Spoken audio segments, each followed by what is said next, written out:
In this video, we're going to talk about getting started with autopsy and data collection. This is intended for the course CNT 6418 at University of Central Florida. My name is Rick Lineker. And just to give you some details about what I'm going to be doing, I'm going to be using the Linux build of Paladin, and Paladin has a number of forensics tools in it. It's forensically sound, and it has autopsy built into it. But you always need to start with a chain of custody document. The entire investigation relies on a complete and accurate chain of custody document.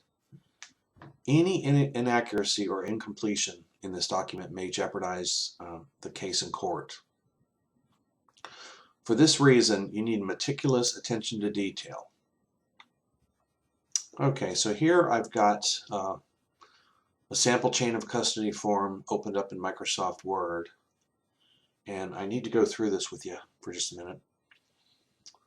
Case number, that's going to be whatever your particular office or system or department or whatever uses. These are going to be something, but this is what you're going to identify everything with.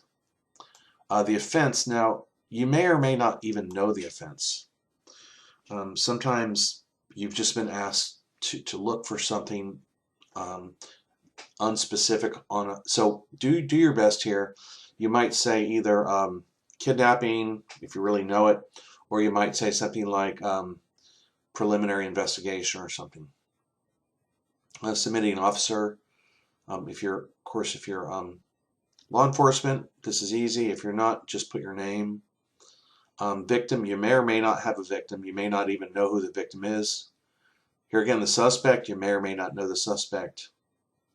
And the date and time seized, you'll definitely know that because you're going to be seizing the evidence. Location of seizure is extremely important. Now in a minute we're going to go ahead and supplement this with pictures and videos and tagging and labeling too. So the description of all the evidence you're going to gather goes in here, item number, and here again you might have your own system or just on this case start numbering 1, 2, 3, 4, 5, how many you picked up, and the description. And this actually expands. If you're doing this in Word, this will expand so you can get more room. I know that's pretty small amount of space, but you can actually type in the Word document and it'll open up to give you more room. So this is just the description of everything you've picked up. And it may or may not be in the same location as the location of seizure that you specified here. So what you want to do is make sure that you've got everything listed, but possibly a different location. Okay, so the chain of custody is who had control of this. And here again, you can number these however you want, but for each case you might just start with 1, date and time. So release by, your first one isn't going to have a release by, or it might be released by the whoever happened to be on the scene at the time. Received by, and that would be probably you. Comments location. And every time that this evidence is passed off to someone, they need to, whoever has it needs to sign that it's released, and whoever gets it needs to sign that they received it. That way there's never a question of who has custody of any evidence. Okay, notice that this is continued up here. So you never know how many times the data is going to be passed off. And as we've already talked about in class, FedEx is actually acceptable. You can actually send something via FedEx or UPS Next or even United Post Office Next. As long as you have signatures that you can show who got it, who sent it, who received it, and so forth, you're okay. And so this last thing is not going to be filled out until the case is over, or the case has been released, or whatever, or thrown out of court, or whatever it turns out to be. A lot of times, though, you're going to keep the evidence for a period of time, even after the case has been arbitrated, because you may need to go back to court for an appeal. You may need to go back for this may need This may be evidence in other cases that come up. So a lot of times you're not going to dispose of evidence for, say, a period of anywhere from 1 to 7 years.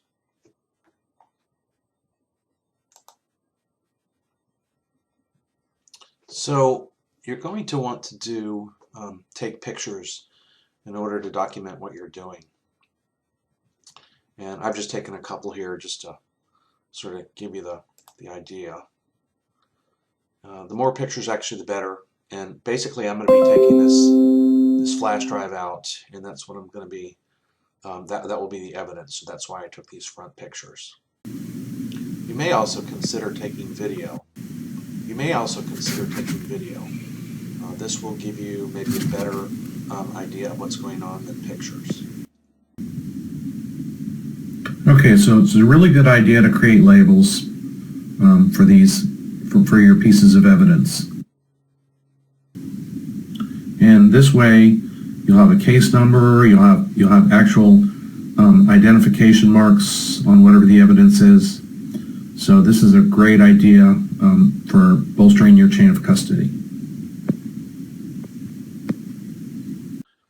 Okay, so I have the evidence USB plugged into Paladin, and Paladin is in forensic mode, which means by default you can't write to that USB device. Okay, and it does that to prevent you from making any kind of mistakes. You also need to state this in your report, because in court you'll have to say there was no chance that you altered the evidence. So the first thing we're going to do now is make a bit-for-bit copy of this. And we'll go ahead and open up a terminal.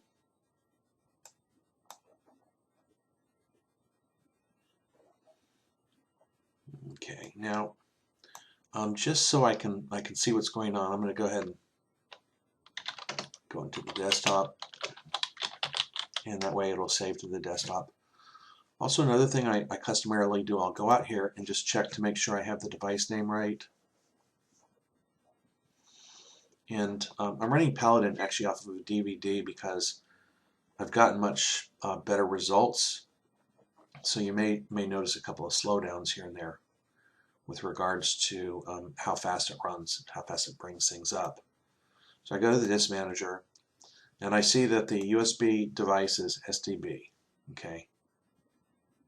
Okay, and this is a partition. The difference between this is the device and this is actual partition. Okay, so I just want it, because Linux is actually going to name these what it thinks is best. It's always better to take a look. So dd is the command we're going to use, and we need to tell it where we're going to put it and where we're going to get it from. So if, which is where it's coming from, equals dev SDB. Okay. OF equals, I'm going to go ahead and store it right here as USB image. Now don't forget that you can go ahead and store it wherever you want. You can use a relative path or a full path or whatever. I'm just doing this for convenience, so it'll be a lot easier for us to talk about it and see what's going on. Okay, I'm going to hit enter, and as you can see, it doesn't do anything, or it doesn't appear to do anything. However, the first part of the file appeared, so it's creating this file on the desktop. And normally I've found this is an 8 gig stick, USB stick, so it might take 15 or 20 minutes to do. And here again, what it's doing is creating a bit-for-bit copy of that device, and it will be completely forensically sound. And the reason you want to do this is because you want to operate on that, or maybe restore it to another USB device. But you can't do your investigation on the original USB device because there's too much of a chance that you will do something wrong and you will alter the evidence. And if that happens, you're toast in court. Your case could potentially and very likely will get thrown out. So this is actually going to take a while. What I'm going to do, oh no, it's done already. Okay, good. Let's do an ls-l and just make sure everything's looking good here. Okay, USB image. It turned out to be 915 megabytes. And the reason it's so much less than the 8 gigs for the device is that DD compresses stuff. So this makes it a lot easier to deal with. It's 950 megs as opposed to 8 gigs. Okay, so that's creating our image. Okay, so before I run Autopsy or do anything more, I'm going to go ahead and make a bit-for-bit copy of the original USB device. And the reason I do that is because it may be easier to use or deal with. So let me open the toolbox here.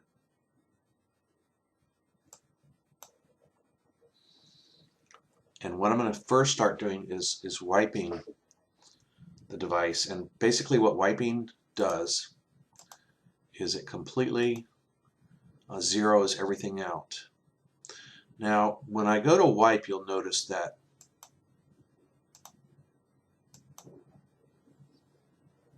it asks me if I want to, and then it asks me to verify. I normally don't verify just because it takes so much extra time. However, if I was going to court with this investigation, I would definitely go ahead and verify, just to make sure that in court you can say, yeah, you verified and everything checked out.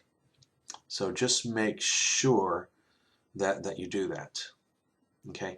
Now this actually takes 15 or 20 minutes to do. Here again, this is an identical USB device. It's 8 gigs. So it goes through and is careful, and it does take some time. So I'm going to go ahead and pause this until it's done. Okay, so then now the wipe is done, and we're going to go ahead and format this guy.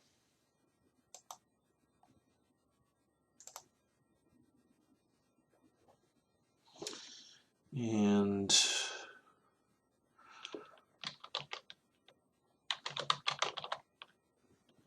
we're going to say evidence. This was actually a FAT32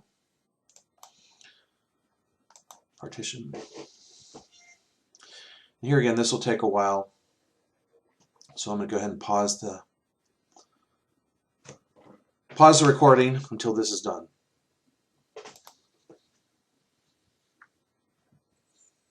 Okay, so now we're going to get rid of this.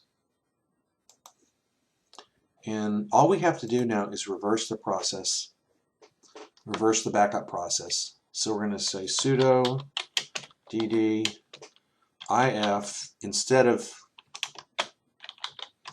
before if was /dev/stb, now it's going to be USB image, and OF will be /dev/stb. Okay, and this will totally restore that image to the newly created and the fresh USB device. And that way, if we want to, we can use the new USB device, the fresh USB device, to look at it, because it might be easier in some cases than actually using Autopsy. So anyway, I'm going to pause this recording until this is done.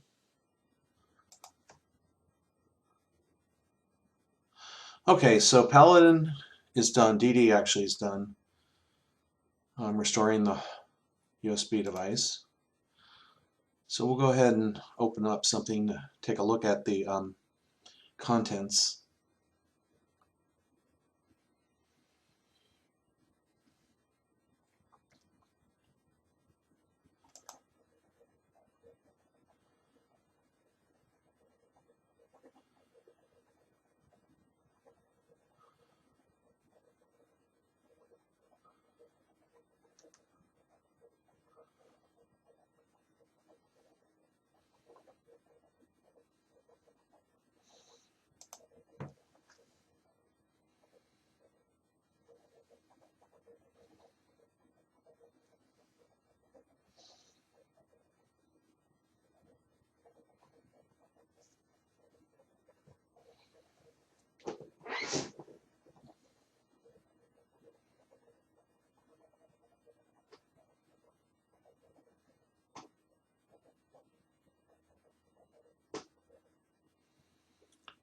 Okay, so let's take a look at the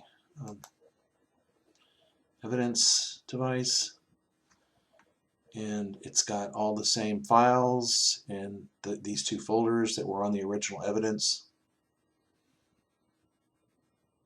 And these are pictures in an MP3. Eventually, given enough time, these pictures will come up and show you a thumbnail.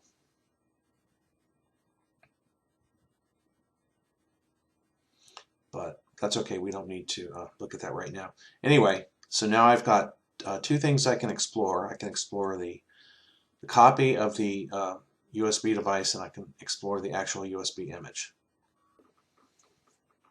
Okay, so I'm going to go ahead and run run Autopsy on both of my options. The first one I'm going to run it on is the actual USB device.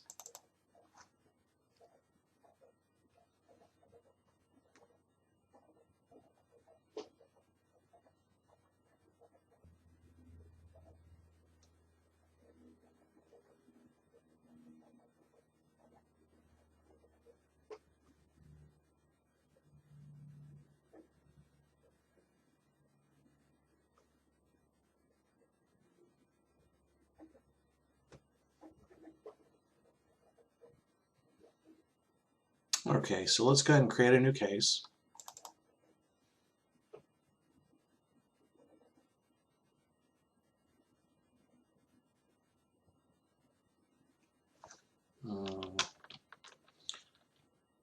Sample case, base directory, home, Paladin, desk. That way we can see what's going on as it creates the data. Case number 001, Rick Lineker, finish.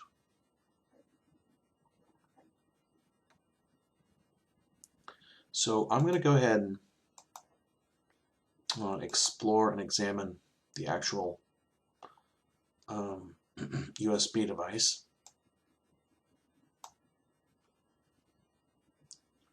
So let me go ahead and we'll do the image after this. And you can go ahead and include or exclude any of this information. It actually is better if you exclude stuff just because it takes a long time to do this.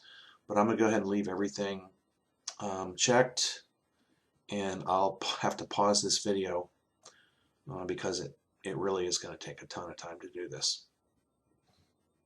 Okay, so after a good bit of time, Autopsy finished gathering the data.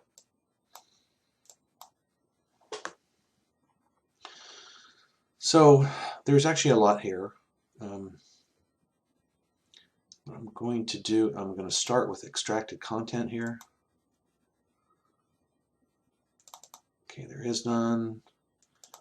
Keyword hits, hash hits, interesting items. So I don't have email on this. But views, actually there's going to be quite a bit there. File types. Found 5 images, 11 audio files, some documents. Didn't find any documents. Let's see what we have for images. Okay, so here are 5 images, and the X means it's been deleted.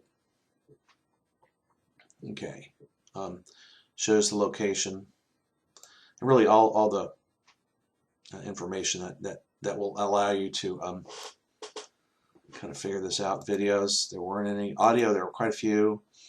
And don't forget that some of them were in a folder.